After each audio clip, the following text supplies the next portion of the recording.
Bismillahirrahmanirrahim. Syekh Abdul Qadir Al-Jailani berkata, dengan mensitir hadis Nabi sallallahu alaihi wasallam, barang siapa menjunjung atau menyanjung orang kaya karena terdorong ingin memperoleh apa yang ada padanya, maka hilanglah sepertiga agamanya. Dengarlah, wahai orang munafik, demikian akibat perendahan diri di hadapan orang kaya. Maka bagaimana hasil salat, puasa, dan haji orang yang berbuat seperti itu? Bahkan mereka menerima cerca mereka. Wahai pemusyrik Allah, tidakkah kau terima berita Dia dan Rasulnya? Islamlah, taubatlah, dan ikhlaslah dalam bertaubat hingga imanmu kembali dan keyakinanmu terjunjung. Tauhidmu tumbuh, maka cabang-cabangnya pun naik ke arsy. Anak-anak muridku, bila kau pelihara iman, kau tumbuhkan atau persubur batangnya, tentu diperkaya Allah untuk dirimu sendiri dari segala ciptaan Allah, menghias jiwa. Hati dan syirrimu lalu menempatkanmu pada pintunya, memperkaya pikirmu dengan ingat dekat dan berjinak bersamanya. Ketika itu kamu tidak peduli lagi terhadap orang-orang yang bersimbah dunia atau tersibukkan olehnya, juga tidak memperdulikan orang-orang yang haus menguasai dunia. Wahai orang yang mengaku berilmu, sedang ia giat mencari dunia tanpa peduli dengan atau jatuh untuk mereka, sungguh kamu disesatkan Allah karena ilmu itu. Lenyaplah keberkahan ilmumu, lenyap akalmu, tinggal kulut saja. Dan kamu, wahai pengaku ahli ibadah, sedang hatimu giat menyembah ciptaan, takut mereka dan mengharap mereka. Secara lahiriah kamu memang menyembah Allah, tapi batinmu menyembah ciptaan. Setiap apa yang kau cari atau yang kau tuju semata dari mereka, termasuk kepingan-kepingan mutiara, uang, dan dunia, kau mengharap pujian mereka, tapi takut celah dan pemalingan mereka. Rupanya kau takut jika subsidi dari mereka tertutup. Karena itu mereka selalu kau harapkan. Bahkan kau tak malu-malu bicara lembut di hadapan mereka. Celaka kamu. Menurut pengamatanku, kau termasuk pemusyrik, munafik, bahkan zindik. Sungguh celaka. Kau lakukan sholat, mulutmu mengucapkan takbir, tapi ucapan itu kau dustai sendiri. Sebenarnya kedudukan ciptaan di hatimu itu lebih besar daripada Allah. Bertaubatlah kepada Allah. Kau jangan beramal baik kecuali untuknya. Jangan peruntukkan dunia atau akhirat. Jadilah seperti orang yang berhasrat kepada Allah semata. Berikan hak ketuhanannya. Harus kau sembah. Janganlah beramal untuk mencari pujian. Karena diberi atau dicegah, sadarlah rizkimu itu tidak bertambah juga tidak berkurang. Sesuatu yang telah diputus untukmu kebaikan atau keburukan pasti datang. Persempitlah lobamu dan perpendek punyamu. Jadikanlah mati sebagai rujukan penglihatanmu. Niscaya beruntung jika bersedia menerapkan syarat dalam segala aktivitas. Wahai manusia, bukankah syarat sudah ditetapkan untukmu, dan kau tetapkan pada sikap lahiriah dan batiniah, lalu kau jual nafsu, hawa, dan kau perdayakan kebesaran Allah. Suatu saat siksaan dan belenggu jiwa tentu tersembul darimu. Segala sifatmu niscaya diperlihatkan semua, lalu mencengkeram dan menyerangmu. Berakhir dengan kematian yang pedih. Di sana, di dalam kubur dirimu dipersempit dan disiksa olehnya sampai kiamat, sambil menunggu keputusan Mahkamah Agung. Di sana kau diperhitungkan meliputi segala aktivitas hidup. Kamu diminta untuk mempertanggungjawabkan berbagai masalah besar atau kecil. Jika demikian gambarmu, maka tak jauh berbeda dengan patung yang tak bernyawa. Kulit kering mengisut tidak berarti yang sama, artinya tidak berkekuatan lagi. Di sana itu tiada balasan terbaik untukmu kecuali neraka. Karena ibadahmu di dunia tidak ikhlas, maka tiada balasan baik kecuali luapan api neraka. Kembalilah kepada Allah dengan pembaruan Islam, taubat yang baik, serta ikhlas di dunia sebelum mati menjemputmu. Sebab jika satu perkara itu sudah tertutup pintunya, berarti kau tidak bisa bertaubat lagi. Kembalilah kepada Allah dengan kelurusan hati, sehingga pintu keutamaan tidak tertutup untukmu.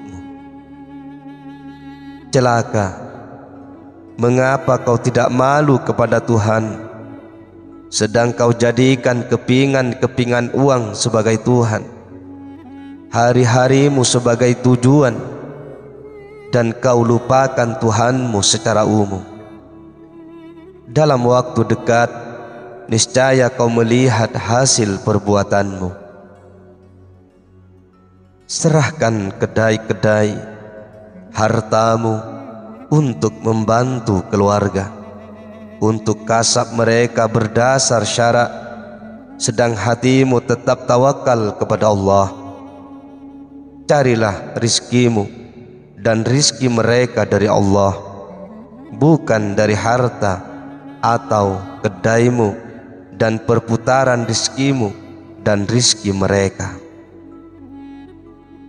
Jadikanlah fadilah dan kejiwaan bersama Allah.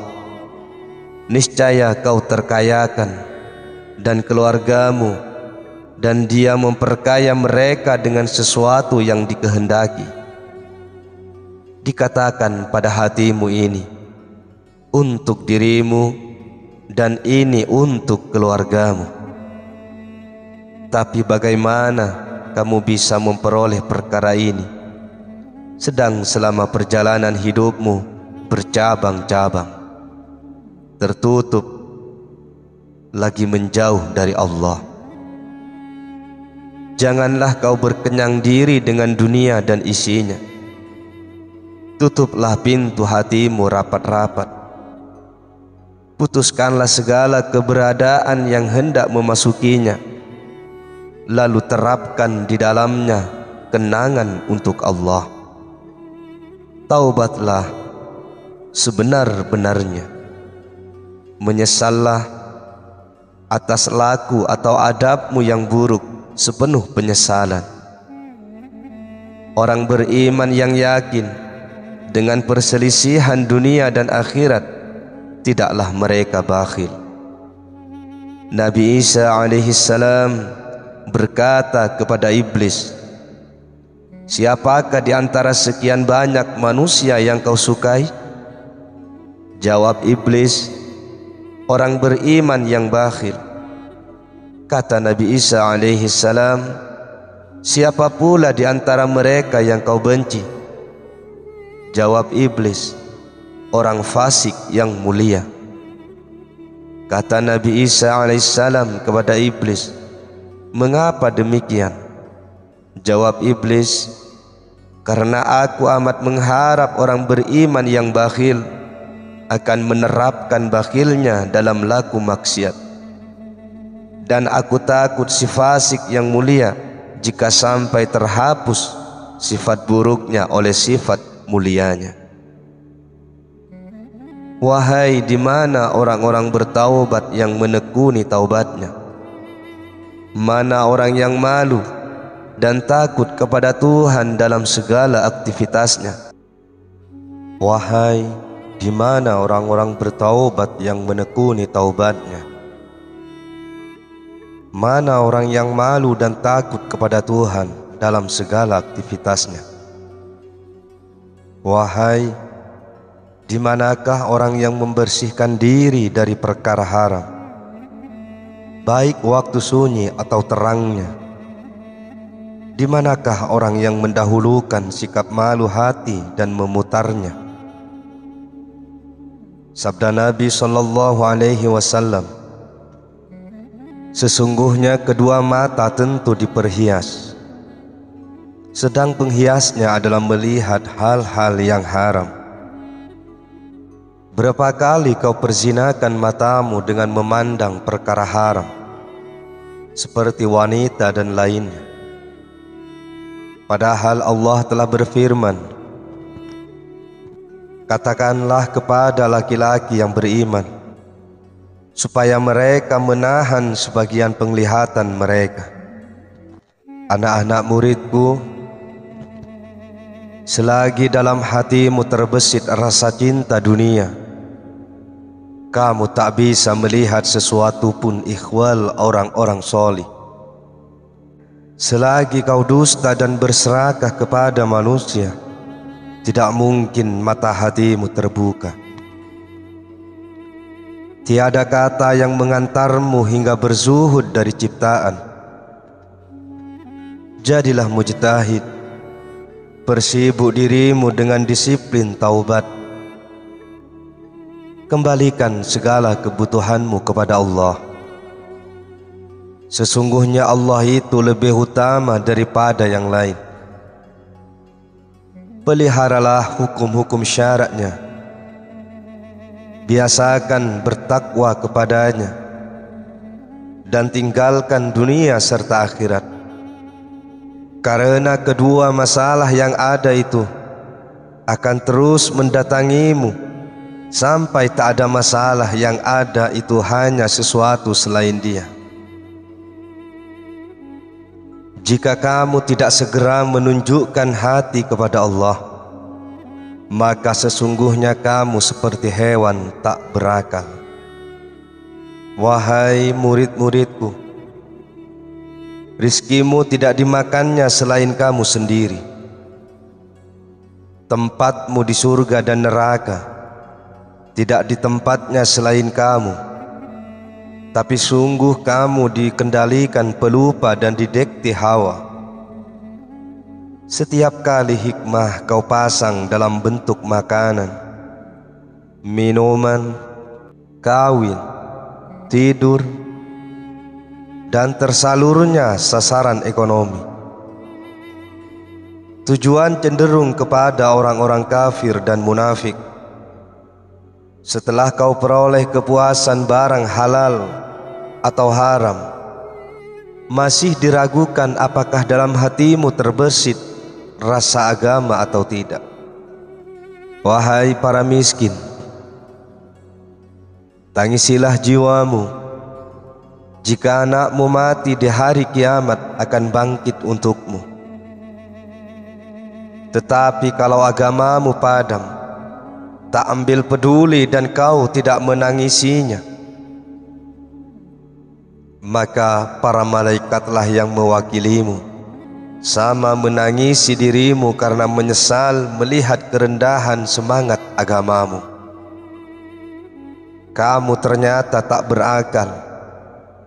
Seandainya kamu berakal, tentu akan menangisi kelenyapan agama bersama sumber-sumber kekayaan. Sedang kau tidak kena coba. Inilah akal dan kemalu-maluan. Keduanya itulah sumber kekayaan yang benar.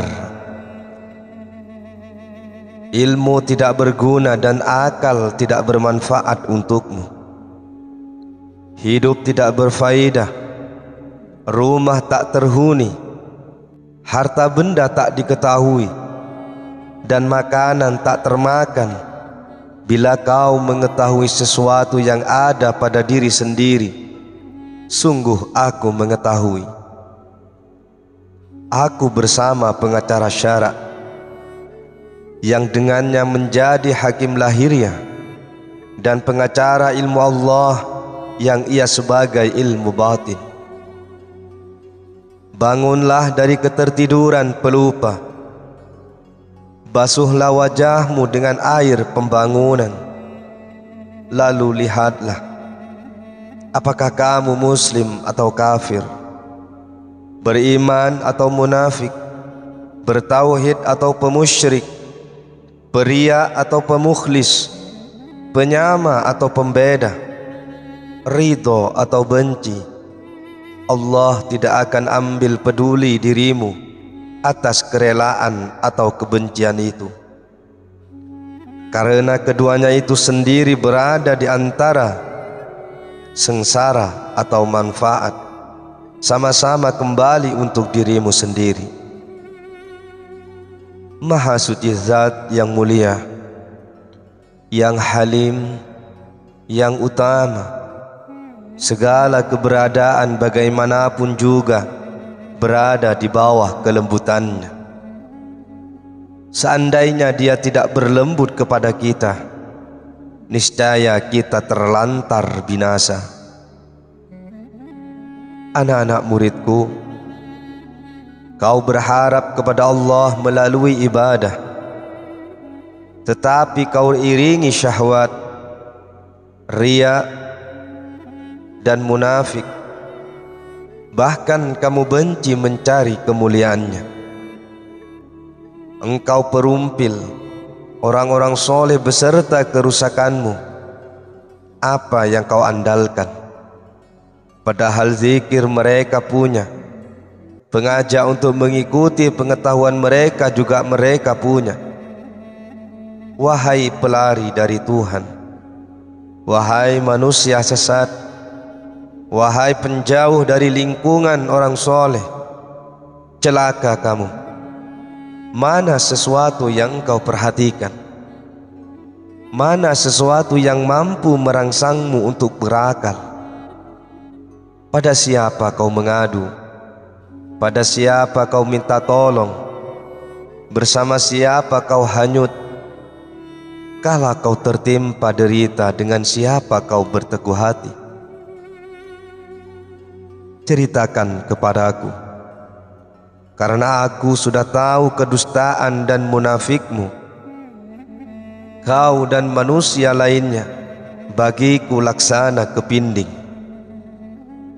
Jika di antaramu terdapat orang-orang yang benar, aku tetap mengetahui, dan aku juga yang sanggup menjadi pelayannya.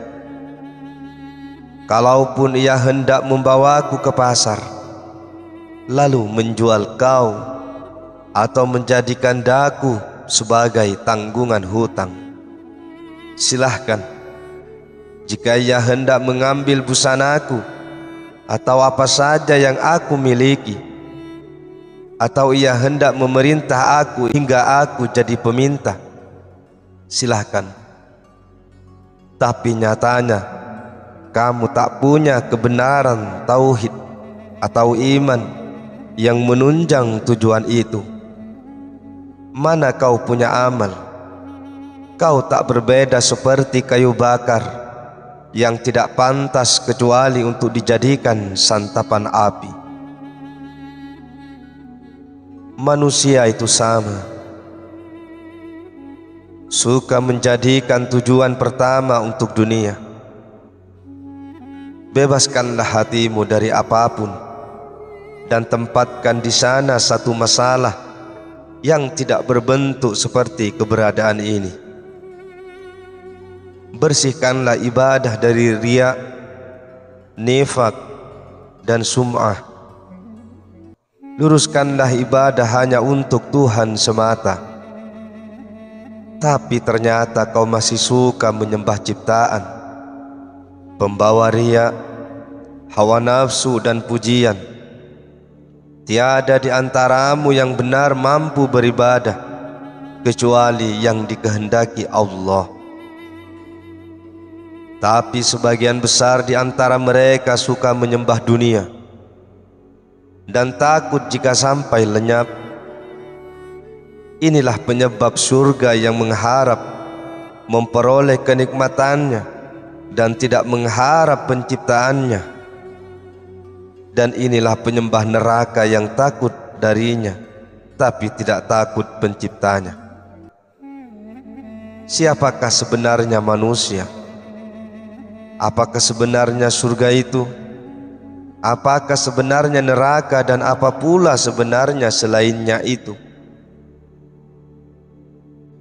Firman Allah Subhanahu wa ta'ala, dan mereka hanya diperintahkan supaya menyembah Allah dengan tulus ikhlas beragama untuk Allah semata-mata. Orang-orang arif lagi beriman tentu sama menghamba Allah bukan yang lain. Berikanlah hak penuhanan dan penyembahan sebagaimana mestinya. Sembahlah Dia dengan mengikuti segala perintahnya. Cintailah tapi tidak menurut arti lain, dan tinggalkan apapun selain Allah. Rupanya kau berupa patung-patung tak bernyawa. Kau seperti bangunan-bangunan sedang orang lain isinya. Kamu tampak sedang mereka sir.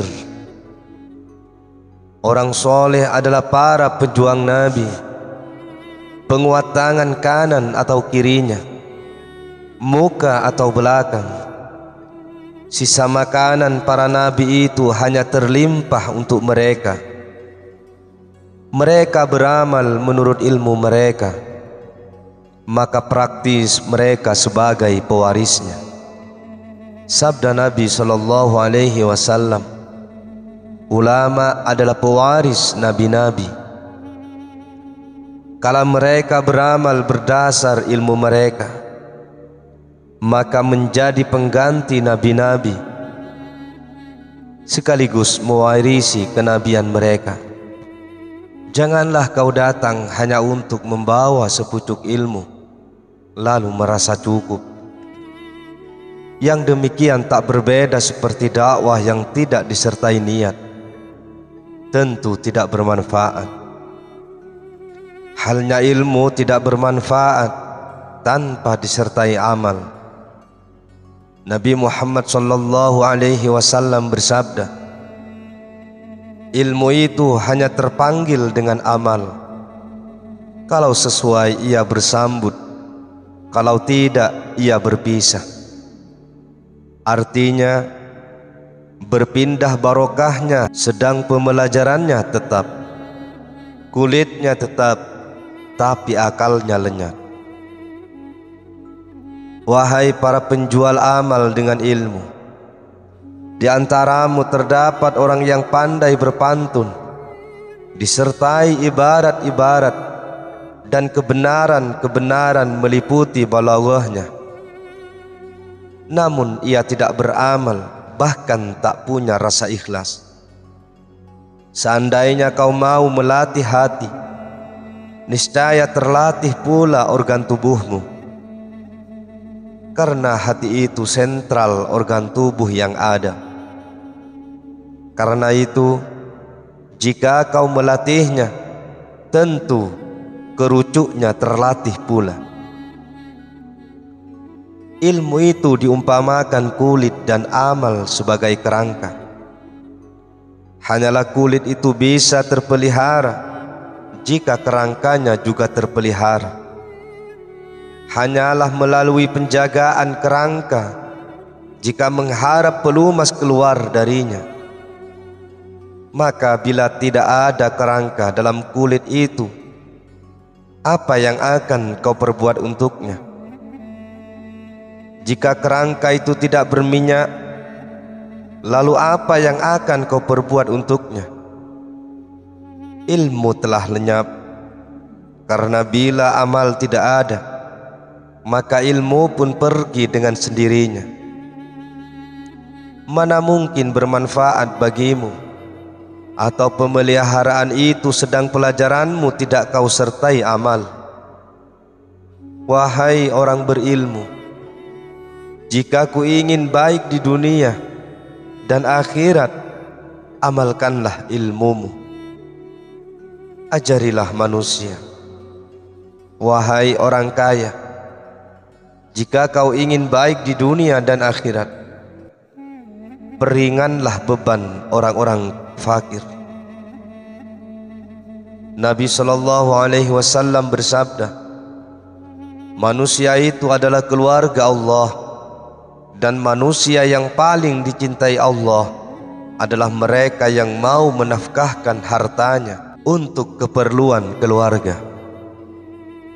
Bahwa Ibrahim alaihissalam bila mengetahui orang kafir yang sedikit sabarnya, beliau segera berkata, wahai Allah, lapangkanlah pada diri kami di dunia dan zuhud kami di dalamnya. Janganlah engkau mencabutnya, maka hancurkanlah kebatilannya. Wahai Allah, lembutkanlah untuk kami dalam ketentuan dan ketetapan-Mu.